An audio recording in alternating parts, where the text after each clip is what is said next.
Mister beast और haunted jail के बारे में। दोस्तों, अगर आप यूट्यूब वीडियो देखते हैं तो आप मिस्टर बीस्ट को तो जानते ही होंगे, लेकिन 2019 में मिस्टर बीस्ट उर्फ जिम्मी डोनाल्डसन ने सोचा कि इस बार कुछ अलग किया जाए। किसी वीराने जंगल या आइलैंड के बजाय मिस्टर बीस्ट ने डिसाइड किया कि वह इस बार अपने दोस्तों के साथ दुनिया की सबसे हॉन्टेड माने जाने वाली जगह जाएंगे और वहां वह अपनी टीम के साथ 24 घंटे बिताएंगे। तारिक, चैडल, कॉनर, क्रिस, जॉश और जेक इस चैलेंज के लिए तैयार तो थे, लेकिन डरे हुए भी थे।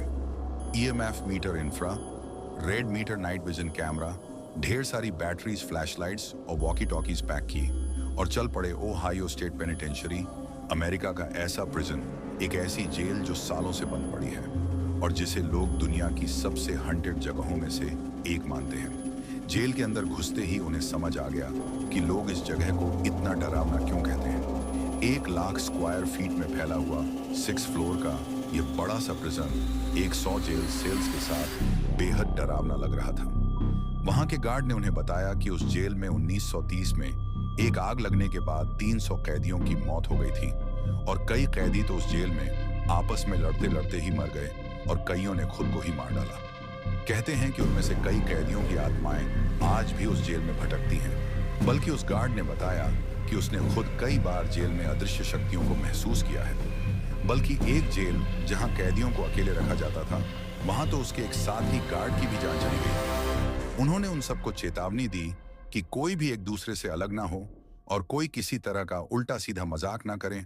और उसने कहा कि उस जेल के अंदर एक हॉस्पिटल और चर्च भी है जहां उन्हें भूलकर भी नहीं जाना चाहिए। मिस्टर बीस्ट और उनकी टीम ये सब बातें सुनकर थोड़ा घबरा तो गए थे, लेकिन फिर भी वह हिम्मत करके अपना कैमरा लिए अंदर चले गए। उनका मकसद था यह देखना कि वहां सच में आत्माएं हैं या नहीं, और अगर आत्माएं हैं तो उस जगह पर 24 घंटे बिताने का चैलेंज पूरा करना। जब उन्होंने अंदर जाकर अपने पैरानॉर्मल डिवाइसेस पोर्ट करे तो सब थोड़ा सा डर गए। प्रिजन के एक पार्ट को देखने के बाद वह मेन हॉल तक पहुंचे और अपना बेस कैंप वहां बना लिया, क्योंकि वह काफी बड़ा था और एंट्रेंस के पास भी था। फिर मिस्टर बीस्ट ने कहा कि उन्हें वापस अलग अलग होकर उस जगह को फिर से देखना चाहिए। डिसाइड हुआ कि चैडल मिस्टर बीस्ट और जॉश हॉस्पिटल को एक्सप्लोर करेंगे और क्रिस, जैक कॉर्नर और तारिक सॉलिड कन्फाइनमेंट को, वही जेल जहां कैदियों को अकेले बंद करके रखा जाता था। मिस्टर बीस्ट, चैडल और जॉश हॉस्पिटल की पुरानी लोहे की सीढ़ियों पर चढ़कर उसके कॉरिडोर में अपने एमएफ मीटर के साथ चलते हुए वीडियो रिकॉर्ड कर रहे थे। तभी उन्हें वहां एक कमरे में टेबल और एक पोस्टर का कटआउट दिखा जो एक पॉपुलर फिल्म का था। ये देख के वह दोनों उन मूवीज पर जोक करने लगे। तभी एकदम से चैडल के हाथ में जो ईएमएफ था उसकी लाइट ब्लिंक करने लगी और उसी मोमेंट पर मिस्टर बीस्ट को ऐसा लगा जैसे कहीं से कोई जोर का सायरन बज रहा हो। ये बात काफी अजीब थी क्योंकि वहां कोई एक्टिव सायरन नहीं था। और तो और चैडल और जॉश को कुछ सुनाई भी नहीं दिया। जब मिस्टर बीस्ट ने उनके ईएमएफ को उस सायरन की तरफ पॉइंट किया तो वो और ज्यादा तेजी से जलभुज होने लगा। वो लोग उस सायरन की सोर्स की तरफ जाने लगे। ईएमएफ मीटर और तेजी से ब्लिंक करने लगा और एकदम से एक खुले कमरे के पास आकर ईएमएफ मीटर बिना रुके फ्लिकर करने लगा। जैसे ही मिस्टर बीस्ट ने कमरे के अंदर जाने की कोशिश की तो मिस्टर बीस्ट का सर भारी होने लगा। उसे चक्कर से आने लगे, इसलिए मिस्टर बीस्ट बाहर आ गया। पर मिस्टर बीस्ट को याद था कि सायरन की आवाज थोड़ा और पीछे से आई थी। वह उसकी तरफ बढ़ने लगा।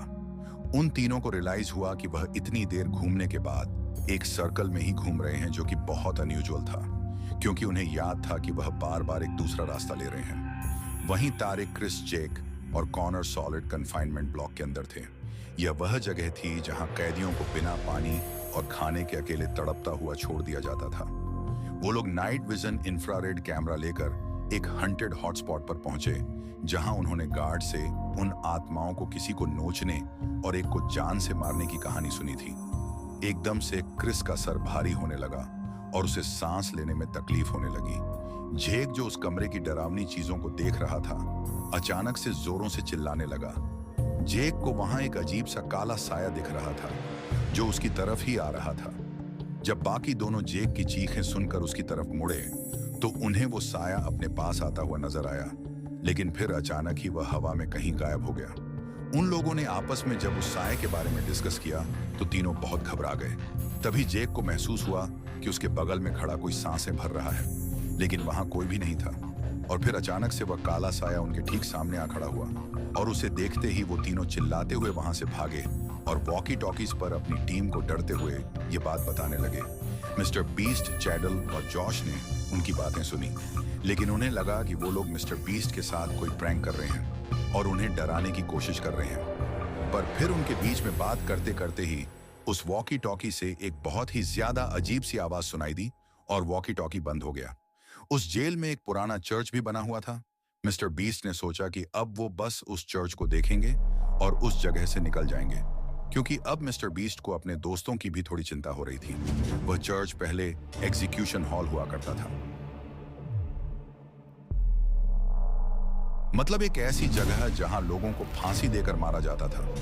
कहते हैं कि उनमें से कई लोग जिनकी फांसी हुई है, उनकी आत्माएं आज भी उस चर्च के एरिया में भटकती हैं। मिस्टर बीस्ट वहां प्रीस्ट की एक्टिंग करते हुए चैडल को सीट पर बिठाकर उसे वहां आने के लिए थैंक यू कहकर उस जगह को हंटेड होने की बात करने लगा।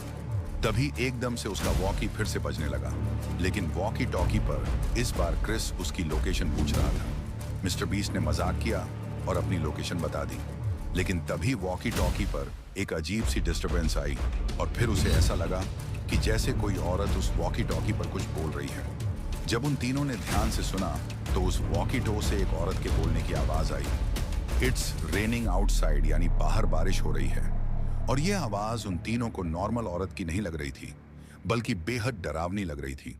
बल्कि चैडल को तो ऐसा लग रहा था कि जैसे वह औरत एक अजीब ढंग से हंस भी रही है।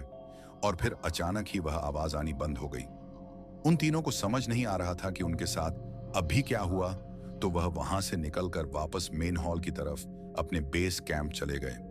लेकिन तभी उन्होंने नोटिस किया कि बाहर तेज बारिश शुरू हो गई है और बिजली खड़कने की आवाजें भी आ रही हैं। चैडल और जॉश तो काफी डर गए थे, लेकिन मिस्टर बीस्ट को यह सब देखकर मजा आ रहा था और मिस्टर बीस्ट के दिमाग में कुछ और ही चल रहा था। क्या चल रहा था मिस्टर बीस्ट के दिमाग में और क्या हुआ मिस्टर बीस्ट के दोस्तों के साथ जिन्हें वह काला साया दिखा था? अगला पार्ट बहुत जल्द लाइव किया जाएगा। तब